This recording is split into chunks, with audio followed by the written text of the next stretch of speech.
You have been running, cycling, jumping rope, grinding through cardio session after cardio session, trying to get leaner and look better with your shirt off. And something strange is happening that nobody warned you about.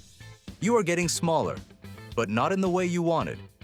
Your waist is not shrinking the way you expected. Your arms are flattening out. Your chest is losing its shape. Your strength is dropping on movements that used to feel easy. You look less like someone who trains hard and more like someone who just stopped eating altogether. Don't worry, I've got you. Here is what nobody tells you when they hand you the advice to do more cardio. Cardio does not care what it burns. Your body does not read your intentions. It does not know you specifically want to lose the fat around your stomach while keeping the muscle on your arms and chest. It just sees an energy demand and starts looking for the fastest and most efficient way to meet it. And depending on how much cardio you are doing, how hard you are pushing, what you ate that day, and what time you are training, that fastest source of energy might not be your fat stores. It might be your muscle. And by the time you notice it happening, weeks of work have already been undone. Let's go back to the beginning so you actually understand the mechanism here. Not just what to do differently, but why your body does this in the first place.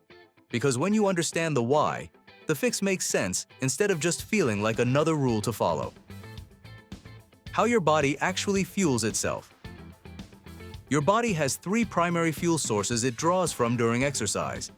Carbohydrates stored as glycogen in your muscles and liver, fat stored in your adipose tissue, and protein stored primarily in your muscle tissue. The fuel source your body reaches for first is not random. It is determined almost entirely by the intensity of what you are doing.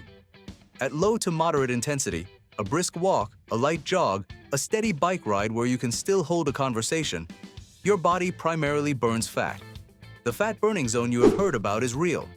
At this intensity, your aerobic energy system has enough oxygen available to break down fat molecules efficiently and convert them into usable energy. Fat burns slower than carbohydrates, but at low intensity, that is fine because the energy demand is low enough that the speed does not matter. The moment you push your intensity higher, into the range where breathing gets harder, where conversation becomes difficult, where you can feel your heart rate climbing significantly, your body shifts its fuel preference toward carbohydrates, specifically muscle glycogen. Carbohydrates burn faster and more efficiently under high-intensity demand.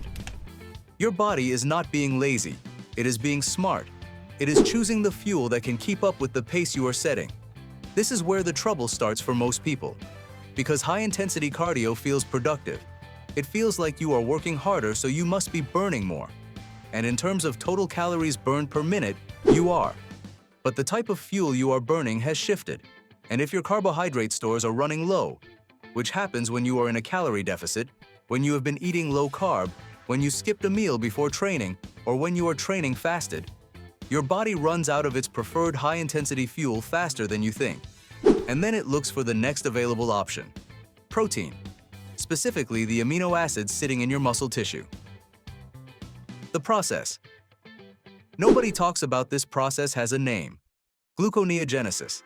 It is the process by which your liver converts non-carbohydrate sources, including amino acids from muscle protein, into glucose to use as fuel. Your body is literally dismantling your own muscle tissue to keep you going through the cardio session you are doing to try to look better. This is not a slow process that happens over weeks of overtraining. Under the right conditions, high-intensity cardio, depleted glycogen, low-calorie intake, no recent protein, it can happen within a single session. Your body is extraordinarily efficient at finding fuel when it needs it. The problem is that efficiency does not discriminate between the fat you want gone and the muscle you worked months to build. This is why the person who runs 6 days a week while barely eating enough to function starts looking flat and deflated instead of lean and defined.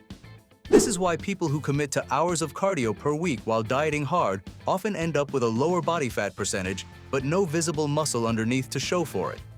The cardio burned the fat, and then it kept going. And this is why you can be doing everything that sounds right: training hard, staying active, cutting calories, and still look worse after 3 months than you did when you started. The warning signs you have crossed the line. So how do you know when cardio has crossed from beneficial to counterproductive? Your body sends clear signals. Most people just do not know what they are looking for. Your strength in your main movements is dropping consistently. Not a bad session here and there. A measurable, week-over-week decline in what you can do on your push-ups, your pull-ups, your squats. When your muscle is being used as fuel, it gets smaller and weaker. The numbers do not lie. Your recovery between sessions is getting worse even though your training load has not increased. You are waking up more sore. Your joints feel heavier. Your motivation to train is consistently lower than it used to be. These are signs of a body that is not recovering because it does not have the resources to. You are losing weight, but your body composition is not improving. The number on the scale is going down, but the mirror does not reflect what you expected. You look smaller, but not leaner. Softer, but not tighter. This is the classic sign of muscle loss accompanying fat loss, or in some cases happening instead of fat loss because the body is protecting its fat stores while sacrificing muscle. You are always hungry, always tired. Your energy levels throughout the day are consistently low, and you find yourself struggling to get through sessions that used to feel manageable. Your body is running on a deficit that your food intake cannot cover, and your fat stores are not filling the gap fast enough.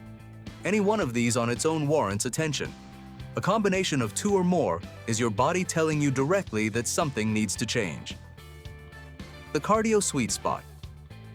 Now here is where this video needs to be clear about something important. This is not a case against cardio. Cardiovascular training has real, non-negotiable benefits that go far beyond body composition.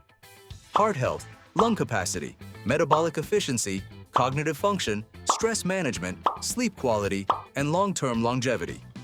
If you care about being healthy and not just looking good, cardio belongs in your life in some form. The goal is not to eliminate it. The goal is to understand where the sweet spot is and stay inside it. The sweet spot is where cardio creates enough of an energy deficit to contribute to fat loss without creating so large a demand that your body starts cannibalizing muscle to meet it. Finding that sweet spot requires you to look at three variables simultaneously: your calorie intake, your cardio volume, and your cardio intensity. None of these work in isolation. They work as a system. The 5 rules for cardio that works for you. Rule 1. Match your cardio volume to your calorie intake. If you are in a calorie deficit, eating less than you burn, you cannot support 6 days of intense cardio and expect to keep your muscle. The deficit is already applying pressure to your body's resources. Adding aggressive cardio on top of that compounds the pressure until something gives. And what gives is always muscle before fat, because muscle is metabolically expensive and your body is always looking for ways to reduce its energy overhead. Keep your deficit moderate. Keep your cardio moderate. Let the combination work without either one going to an extreme. Rule 2.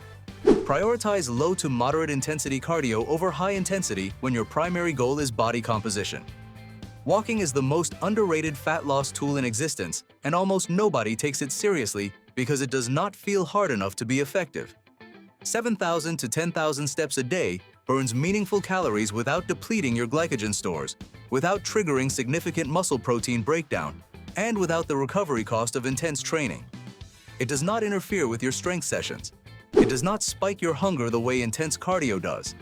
And it compounds quietly over weeks and months into real, sustainable fat loss without costing you a single gram of the muscle you are working to build. Rule 3.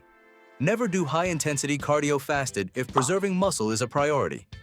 Training fasted, before eating anything, depletes your glycogen stores significantly faster than training fed. When those stores run low, your body accelerates gluconeogenesis. The combination of high-intensity demand and empty glycogen stores is the single fastest way to put your muscle in the crosshairs. If you prefer training in a fasted state, keep the intensity low. A fasted walk is fine. A fasted sprint session is not. Save the high-intensity work for sessions where you have eaten at least a moderate meal, ideally with protein and some carbohydrates, 1 to 2 hours before you train. Rule 4. Protect your protein intake aggressively. The single most effective nutritional tool for preventing muscle loss during a cardio-heavy training phase is ensuring your body has an abundant supply of dietary protein available at all times. When dietary protein is high, your body has a readily available source of amino acids to draw on for any metabolic need. It has significantly less incentive to break down muscle tissue when the building blocks are already circulating in your bloodstream. 0.7 to 1 gram of protein per pound of body weight per day. Every single day without exception. Not just on training days. Not just when you remember. Every day. Rule 5. Never remove resistance training from your program in favor of more cardio. This is the mistake that accelerates muscle loss faster than anything else. Muscle is only maintained when your body receives a consistent signal that it is needed. That signal comes from resistance training.